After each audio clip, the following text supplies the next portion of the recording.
Welcome. This short tutorial, I'll be showing you how to change font on Showit. All right. So for example, I'm going to go ahead and use this block right here. This one. I'm just going to click on it. And then once done, let's go ahead over to textile. And then in here, as you can see, you have the font section. Okay.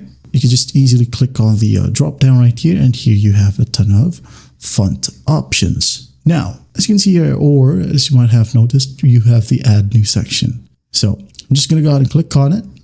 And in here, as you can see, you could go ahead and upload your own font. Okay. Just go ahead and look for a font online. Okay. Download it, and once done, extract it as it will be on a RAR file. Extract it, upload it from here. And then once done, you can just easily click on the drop down, select that specific font. But if you just want these default fonts right here, you could always select one. For example, Montserrat right here. And as you can see, as fast as that, it just reflects right here. Okay.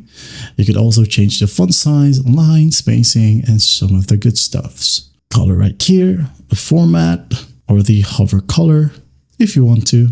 Text properties, size, animation, click actions, you name it.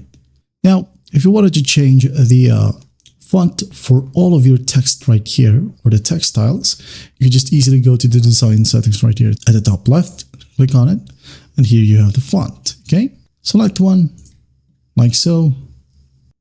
Fonts right here. You could browse Google Fonts as well. Okay.